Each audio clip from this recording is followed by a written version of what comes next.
Hello student, welcome to my channel Computer Shagufi. My name is Shagufi Anjum. Today we will learn about operations of array in data structures using C and C++ और इसके अंदर हम देखने वाले हैं comparison based shorting. और यहाँ पे सबसे पहले जो टेक्निक हम इस्तेमाल करने वाले हैं वो है बबल शॉर्ट। तो बबल शॉर्ट किस तरह से यूज की जाती है और इसकी क्या टेक्निक है, इसको आज हम इस वीडियो में डिस्कस करने वाले हैं। तो सभी बच्चे मार्क कर दें अटेंडेंस को, सभी स्टूडेंट्स मार्क कर दें अटेंडेंस को, लाइक कर दें, कमेंट कर दीजिए और शेयर कर दीजिए अपने दोस्तों को इस वीडियो को। और सब्सक्राइब नहीं किया है तो सब्सक्राइब कर लीजिए। तो आप स्टार्ट करते हैं।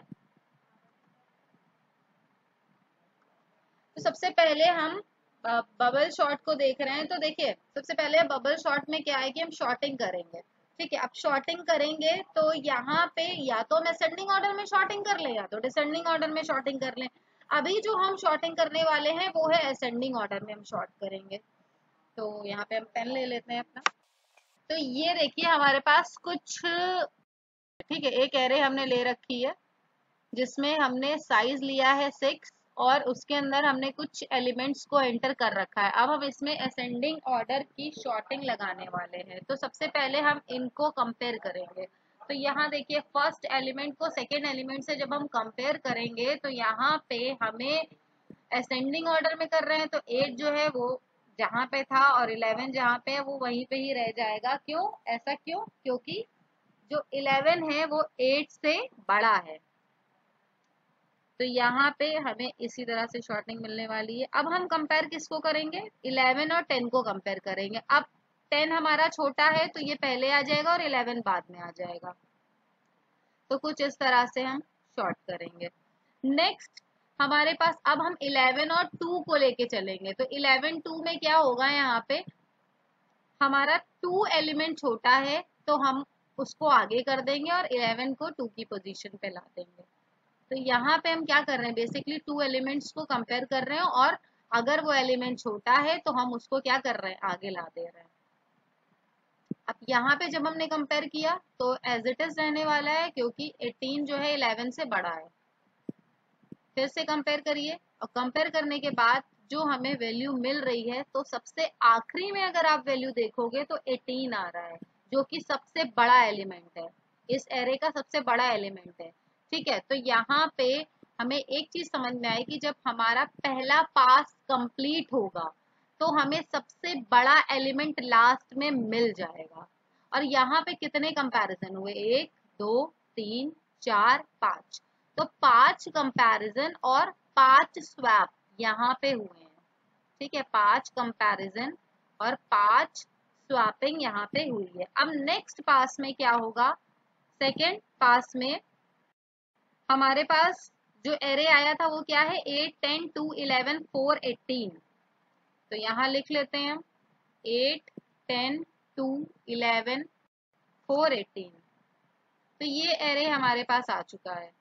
अब हम फिर से वही सेम प्रोसीजर को फिर से करेंगे। तो देखिए अब जब सेम प्रोसीजर को हम करेंगे तो पहले वाले एलिमेंट को फिर से कंपेयर करेंगे तो यहाँ पे कोई फर्क नहीं पड़ने वाला क्योंकि 10 जो है वो बड़ा है 8 से। नेक्स्ट दूसरे में फिर से कंपेयर करेंगे तो 2 जो है 10 से छोटा है तो यहाँ पे हम स्वैप कर देंगे। स्वैप किया, नेक्स्ट फिर से हम कंपेयर करेंगे तो 10 और 11 को कंपेयर करेंगे। जब हमने 10 और 11 को कंपेयर किया तो 11 जो है वो हमारा बड़ा है तो कोई स्वैपिंग नहीं होगी, एज इट इज जैसा था वैसे ही रहेगा। फिर हम 4 और 11 को कंपेयर करेंगे तो यहाँ पे 4 हमारा छोटा है एलिमेंट तो 11 से, तो हम क्या करेंगे, स्वैप कर देंगे। स्वैप करने के बाद देखिए सेकेंड जो एलिमेंट मिला है, सेकेंड लास्ट एलिमेंट मिला है वो हमारा इन सबसे बड़ा एलिमेंट है। ठीक है, तो यहाँ पे हमें क्या समझ में आ रहा है कि जब हम एक पास कर चुके तो हमें सबसे बड़ा एलिमेंट एक मिल चुका। ठीक है, फिर जब हमने दूसरा पास किया तो सेकेंड पोजीशन पे, सेकेंड लास्ट पोजीशन पे एलिमेंट जो आया वो हमारा इस एरे से बड़ा एलिमेंट था। ठीक है, तो यहाँ पे हमने कितने कंपैरिजन किए, 1 2 3 4, 4 कंपैरिजन किए और 4 स्वैप किए। ठीक है, 4 कंपैरिजन हुए यहाँ पे और 4 स्वैप हुए। चलिए अब हम नेक्स्ट पास में क्या करने वाले हैं। नेक्स्ट पास में अभी हमारे पास क्या एलिमेंट आया, 8 2 10 4 11 18। तो यहाँ पे हम लिख देते हैं 8 2 10 4 11 18। तो ये हमारे पास वैल्यू आई है, एक बार चेक कर लेते हैं, 8 2 10 4 11 18। हाँ ठीक है। तो अब हम फिर से स्वैपिंग करेंगे, है ना।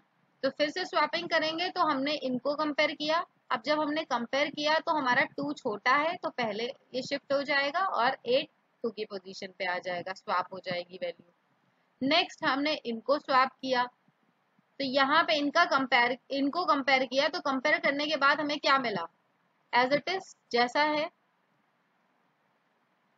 नेक्स्ट 10 और 4 को स्वैप किया तो हमें क्या वैल्यू मिलने वाली है, हमें मिलने वाला है 4 10 की पोजीशन पे और 10 4 की पोजीशन पे। तो ये कुछ इस तरह से स्वैपिंग हो गई। तो अब हमारे पास जो एलिमेंट आया है 2 8 4 10 11 18। तो ये लिख लेते हैं जल्दी से, 2 8 4 10 11 18।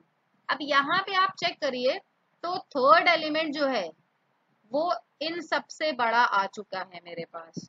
तो देखिए जैसे जैसे हम पासेस को कंप्लीट करते जा रहे हैं वैसे वैसे जो कंपैरिजन है वो कम होते जा रहे हैं, स्वैप्स कम होते जा रहे हैं। तो यहाँ पे हमने कितने कंपैरिजन किए, 3 कंपैरिजन किए और 3 स्वैप्स किए। ठीक है, नेक्स्ट अब देखिए यहाँ पे हमारे पास ये एलिमेंट है तो फिर से हम वही कंपेयर करेंगे।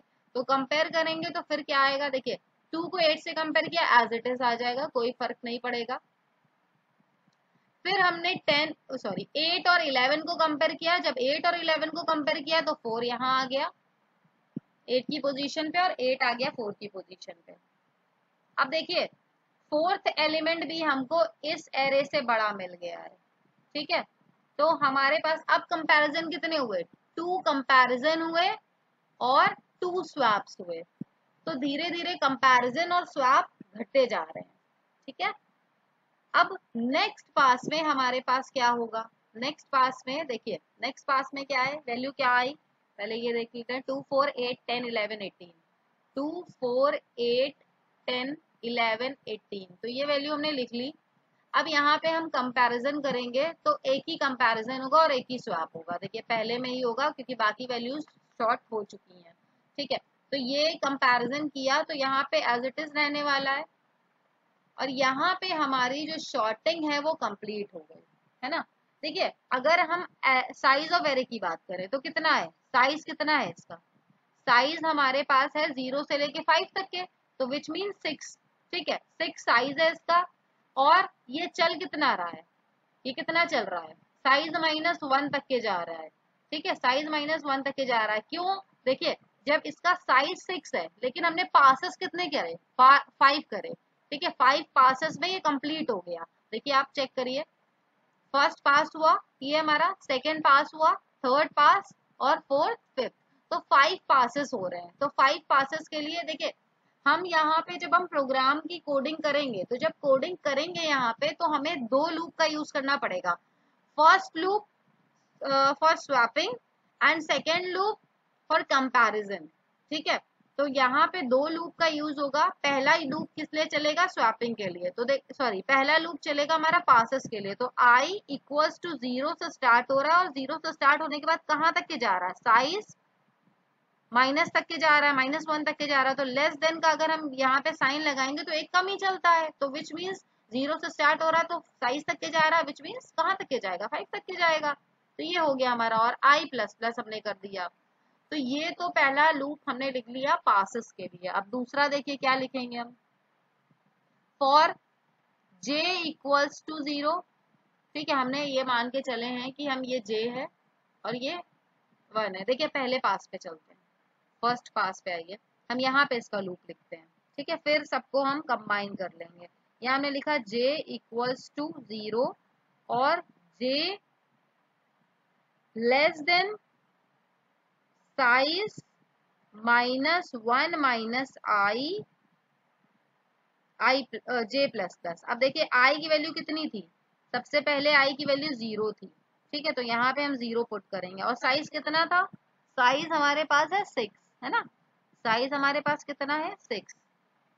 तो यहाँ पे हम क्या बोल रहे हैं, देखिए साइज -1 माइनस आई लिखा हुआ है, तो ये कैसे देखो चलेगा, साइज कितना है 6 है, आई की वैल्यू कितनी है 0 है, -1 करिए, 6 -1 कितना हुआ, -0 करेंगे तो यहाँ कितना आएगा 5 आएगा। तो पहले वाले में कितना कंपेयर हो रहा है, 5 कंपेयर हो रहा है ना। अब देखिए दूसरे वाले अगर हम पास की बात करें, तो जब हम दूसरे पास पे आए होंगे तो आई की वैल्यू बढ़ चुकी होगी, आई की वैल्यू 1 हो चुकी होगी। जब आई की वैल्यू 1 हो चुकी होगी तो हमारा हम कहाँ तक के चलाएंगे, जे वाले लूप को।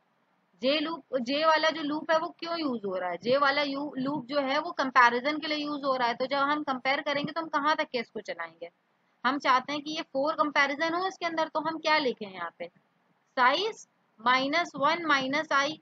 तो देखिए साइज कितना था, साइज इसका 6 है, -1 ऐसे ही रह गया -1, क्योंकि आई की वैल्यू कितनी हो गई है भाई, हम हर पास में एक वैल्यू को इंक्रीज कर रहे हैं। फॉर लूप लगाया है तो पहले 0 फिर 1 फिर 2 इस तरह से चलेगी। तो यहाँ पे 6 -1 -1, तो ये कितना आ जाएगा, यहाँ पे आ जाएगा ये 4। तो यहाँ पे देखिए ये वाला लूप जो जे वाला चलाया तो इसमें 4 कंपैरिजन हो रहे हैं, तो ये देखिए 4 तक के चल गया। अब देखिए हम बात को थोड़ा सा कंबाइन करते हैं, एक स्क्रीन ले लेते हैं। देखिए हम क्या कह रहे हैं, जो फॉर लूप है जो आई वाला है वो 0 से चल रहा है और साइज तक के जा रहा है, लेस देन साइज तक के जा रहा है, और हर बार आई प्लस प्लस हो रहा है। ठीक है, अभी हमारे पास कितने वो पासेस हो रहे थे, अभी हमने पीछे देखा हमारे पास, अगर हम 6 साइज को लेके चल रहे हैं, ठीक है, तो एक कम ही हो रहा था, तो पास हमारे पास कितने हो रहे थे, 5 हो रहे थे, ठीक है, 5 पासेस हो रहे थे। तो ये पास के लिए लूप चलाया है, ये क्या है, ये पासेस के लूप चलाया है, ठीक है, फर्स्ट पास सेकेंड पास थर्ड पास इसके लिए। अब हम दूसरा जो लूप चलाएंगे वो किस लिए चलाएंगे, वो हमारा चलेगा कंपैरिजन के लिए, ठीक है। अब जब कंपैरिजन के लिए चलाया है तो साइज -1 माइनस आई ये करेंगे हम, ठीक है। अब देखिए यहाँ पे ऐसे लिखा हुआ है, तो देखिए सबसे पहला जब फर्स्ट पास चला था, जब फर्स्ट पास चला था तो हमारे पास क्या आया था, सबसे पहले अगर हमारा फर्स्ट पास चला था तो हमारे पास कंपैरिजन कितने हुए थे, हमारे पास कंपैरिजन कितने हुए थे, जब फर्स्ट पास चला था तो हमारे पास कंपैरिजन भी हुए थे 5, ठीक है, 5 कंपैरिजन हुए थे।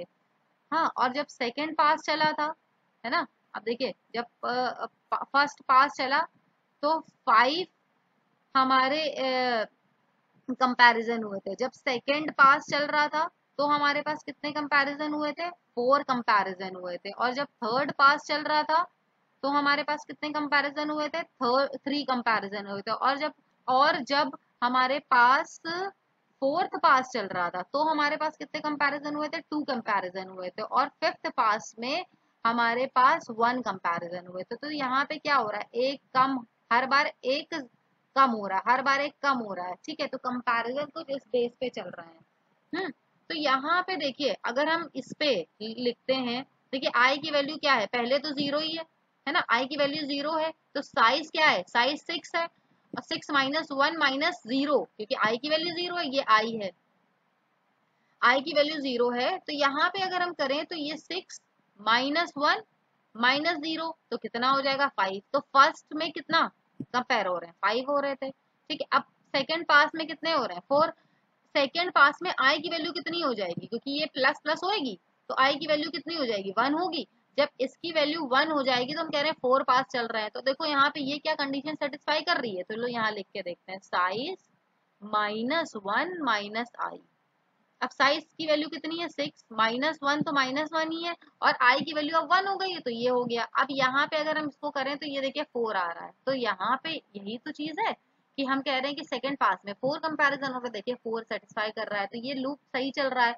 अब इसी तरह से अगर हम थर्ड के लिए भी चेक करना चाहें तो देखिए साइज -1 माइनस आई, साइज कितना है, साइज कितना है यहाँ पे, साइज था 6, अब जब ये हमारा थर्ड पास चल रहा है तो इसकी वैल्यू सेकंड हो जाएगी, इसकी वैल्यू 2 हो जाएगी ना, क्योंकि हर बार प्लस प्लस हो रही वैल्यू। जब थर्ड पास चल रहा है तो एक वैल्यू और बढ़ जाएगी इसकी। जब वैल्यू बढ़ गई तो कितना आया, यहाँ पे आ गया 3, तो 6 माइनस 3 विच मीन्स 3। तो देखो 3 थर्ड पास पे कितने पासेस चल रहे हैं, कितने कंपैरिजन हो रहे हैं, तो 3 कंपैरिजन हो रहे हैं। देखिए यहाँ पे, अब फिर से देखें यहाँ पे साइज माइनस 1 माइनस आई, अब फोर्थ पे साइज माइनस 1 माइनस आई हो रहा है। तो अब यहाँ पे देखिए क्या हो रहा है, साइज कितना है 6 है। अब फोर्थ पास चल रहा है तो एक वैल्यू और बढ़ेगी तो 3, इसकी वैल्यू 3 हो गई। अब जब इसकी वैल्यू 3 हुई तो साइज की वैल्यू कितनी है 6 है, और 6 माइनस 1 माइनस 3 कितना हो गया है यहाँ पे 2 हो गया। तो देखिए यहाँ पे 2 कंपैरिजन हो रहा है, तो यहाँ तक के देखिए 2 ही तक के चल रहा है। तो ये जो कंडीशन है ये कुछ इस तरह से सेटिस्फाई कर रही है। समझ में आई बात। अब देखिए स्वैप के लिए भी तो हमें एक फंक्शन लिखना पड़ेगा ना, तो स्वैप के लिए हम क्या फंक्शन लिखें। तो सबसे पहले तो हम इंट टेम ले लेते हैं कि एक टेम्परेरी वेरिएबल में स्टोर करेंगे। अब देखिए सबसे पहला जो हमारे पास एरे था, ठीक है, सबसे पहला जो हमारे पास एरे था, एक बार चेक करते हैं क्या एरे था हमारे पास। सबसे पहला था 8 11 10 2 18 4। तो एरे था 8 11 10 2 18 4, ठीक है। तो यहाँ पे इसको कंपेयर कर रहे थे आप, तो ये 0 था और ये 1 था, ठीक है। अब जब हम टेम्प का लिख रहे हैं, पहले हम वाला फिर से लिख देते हैं क्योंकि हम स्क्रीन पे लिख रहे थे वो चला गया। तो आई साइज ये चीज़ समझा चुके हैं तो हम दोबारा नहीं रिपीट करेंगे। अगर आपको नहीं समझ में आया तो वीडियो में रिकॉर्ड हो चुका है, तो आप देख लीजिएगा इसको। ये अब इसके अंदर हम वैल्यू लिख रहे थे तो इंट टेम्प। अब ध्यान दीजिएगा जरा, तो ये हमारे पास एरे है ना, ये एरे है, ये एरे है हमारे पास, ये 4 है, ठीक है। इसमें कलर चेंज कर लेते हैं।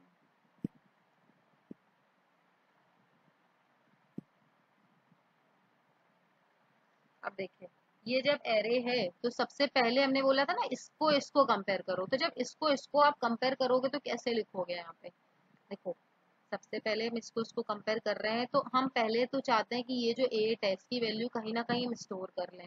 अब ये इसकी वैल्यू स्टोर करेंगे, अब देखिए ये जो जे है वो भी कहीं ना कहीं इसी को तो पॉइंट कर रहा है, जे क्या है 0 है, तो इसकी वैल्यू हम कहीं स्टोर कर रहे हैं। तो हम कह रहे हैं टेम्प में एरे जे आ जाए, है ना। अब एरे जे में क्या पड़ा है 8 पड़ा है, तो वो टेम्प में आ जाए। तो टेम्प की वैल्यू कितनी हो गई है, टेम्प की वैल्यू हो गई है हमारे पास 8, ठीक है। तो टेम्प की वैल्यू 8 हो गई है। अब हम कह रहे हैं जो एरे जे है उसके अंदर आप कर दो एरे, यहाँ पे ऐसा क्या लिखें कि हमारी इसकी वैल्यू आ जाए। तो हम यहाँ पे कुछ नहीं, क्योंकि ये देखिए ये 0 है तो ये 1 है, तो हम यहाँ ये लिख दें j+1, है ना, j+1 लिख देंगे तो हो जाएगा। अब j+1 लिखा तो j+1 में क्या पड़ा है 11 पड़ा है, 11 इसमें आ जाए, ठीक है। लेकिन देखो यहाँ पे तो अगर हम बोलें ये तो छोटा है ना एलिमेंट, तो इसको तो स्वैप करना ही नहीं चाहिए। तो यहाँ पे हम एक कंडीशन लगा दें। क्या कंडीशन लगाएं, इफ एरे, इफ एरे जो है हमारा एरे जे जो है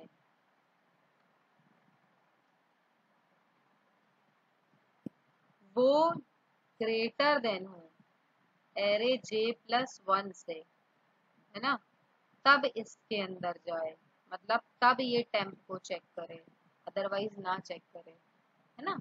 तो ये चीज हमने रखी। अभी तो देखो यहाँ पे तो कुछ स्वैप होगा नहीं, तो ये फंक्शन जाएगा ही नहीं अंदर, तो इसको छोड़ दो। हम इसको देखते हैं 11 और 10 को। तो जब 11 और 10 को देख रहे हैं तो हमने कहा एरे ऑफ जे। अब देखिए 0 वाले में तो कुछ हुआ नहीं, तो प्लस प्लस हो गई एक बार वैल्यू। जब प्लस प्लस हुई तो इसकी वैल्यू कितनी हो गई 1 हो गई। जब इसकी वैल्यू 1 हुई तो हम यहाँ पे एग्जिस्ट कर रहे हैं, यहाँ पे आ गए कहीं ना कहीं। अब जब यहाँ पे आ गए हैं तो हम कह रहे हैं एरे जे में जो भी पड़ा है, एरे जे में विच मीन्स एरे जे में 11 पड़ा हुआ है, तो 11 जो पड़ा हुआ है वो क्या हो जाए मेरा, वो क्या हो जाए। अब 11 और एरे j+1 में क्या पड़ा है 10, तो ये जो कंडीशन है ये कहीं ना कहीं सेटिस्फाई कर रही है, तो ये इसके अंदर जाएगा।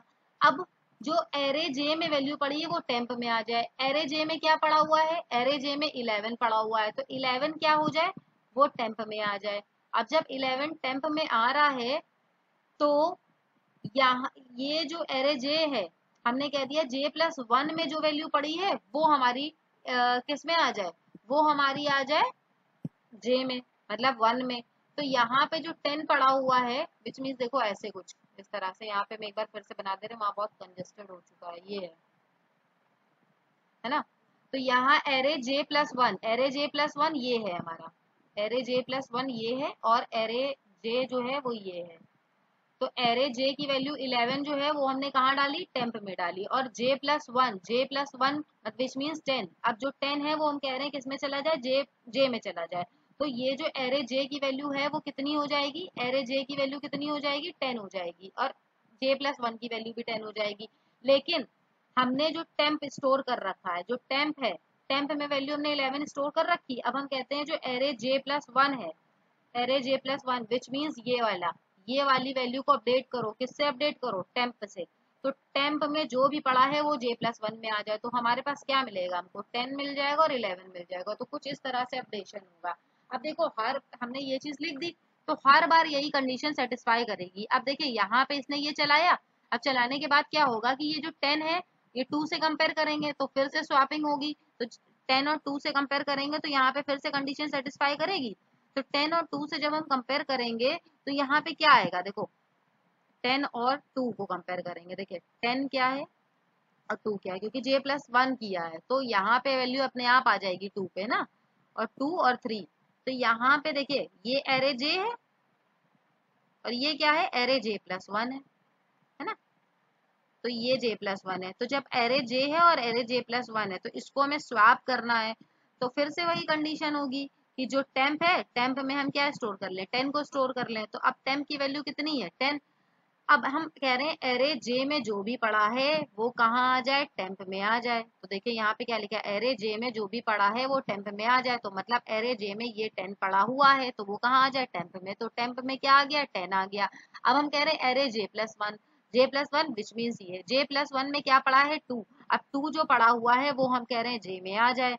अब जे में आया तो इसमें क्या हुआ, यहाँ पे क्या हुआ, ये 2 इधर आ गया और 2 यहाँ पे भी है। अब जो हम कह रहे हैं टेम्प में जो पड़ा है वो जे प्लस 1 में आ जाए। अब जे प्लस 1 क्या है, जे प्लस 1 तो यही है, तो जो टेम्प में पड़ा है, टेम्प में क्या पड़ा है, 10 पड़ा है, 10 यहाँ आ जाए। देखो हो गया स्वैपिंग, और इसी तरह से हर एक कंडीशन को ये सेटिस्फाई करता चला जाएगा। तो अब हम इसको विजुअल कोड पे लिख लेते हैं। तो यहाँ पे हम बना लेते हैं एक program, bubble sort dot C. तो देखिए बबल शॉट यहाँ पे हमने स्टार्ट कर दिया है, हैश इंक्लूड।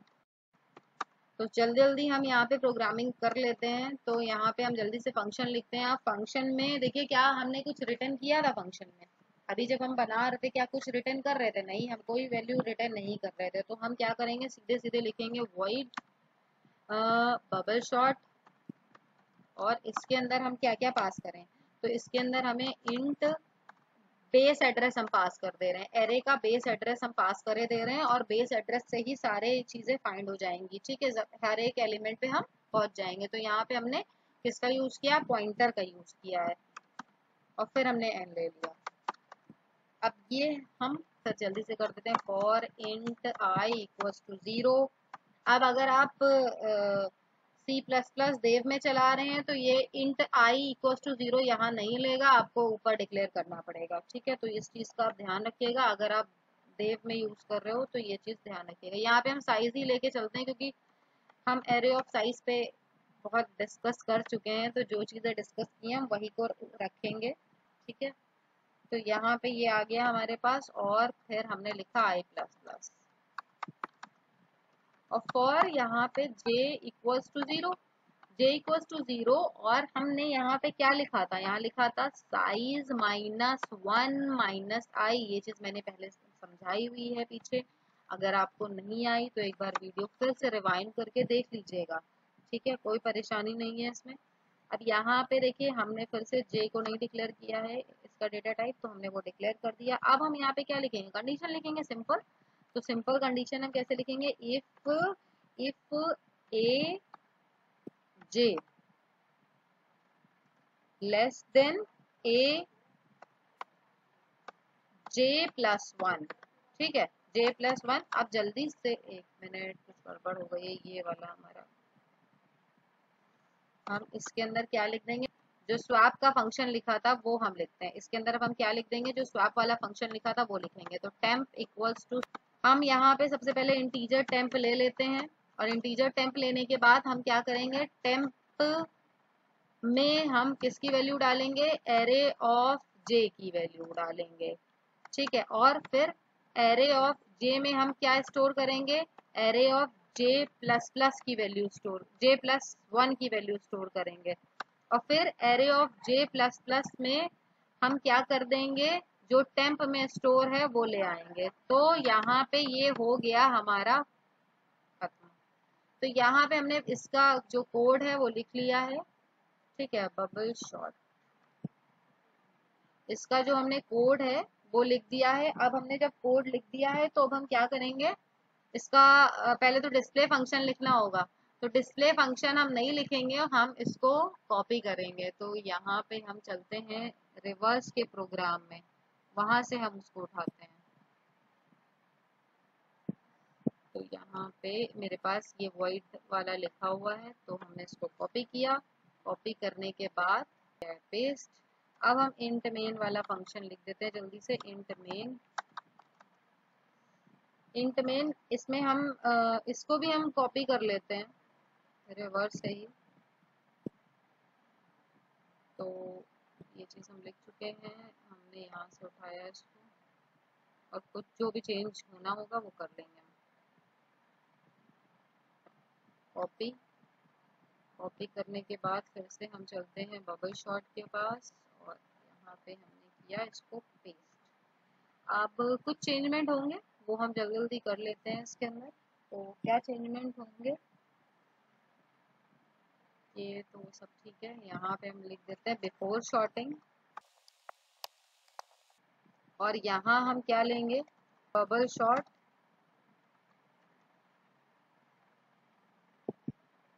नेक्स्ट यहाँ पे हमें चेंज करना पड़ेगा, तो हम यहाँ लिख दे रहे हैं स्लैश एन लगा देते हैं, आफ्टर शॉर्टिंग एरेज। ठीक है, तो ये हो गया। अब हम इसको करते हैं कंपाइल। स्टूडियो की स्पेलिंग गलत हो गई है, ओके ओके ओके, जे प्लस, तो यहाँ सेमी कॉलन मिसिंग है, तो जल्दी से लगा देते हैं। अच्छा, यहाँ पे हमने एरे ए लिया है। तो देखिए यहाँ पे हमारी ये शॉर्टिंग कंप्लीट हो गई, और कुछ इस तरह से आ रहा है, बिफोर शॉर्टिंग और फिर आफ्टर शॉर्टिंग। तो अब हम लोग टाइम कॉम्प्लेक्सिटी को भी डिस्कस कर लेते हैं इसी वीडियो के अंदर। टाइम कॉम्प्लेक्सिटी देखिए, बबल शॉट की अगर टाइम कॉम्प्लेक्सिटी की बात करें तो यहाँ पे हमारे पास कितने पासेस हैं, फर्स्ट पास में हमारे पास 5 स्वैप एंड 5 कंपैरिजन है। ठीक है, इसी तरह से सेकंड पास में 4 कंपैरिजन है, 4 स्वैप है। थर्ड पास में थर्ड स्वैप है। फोर्थ पास में second comparison and second swap है।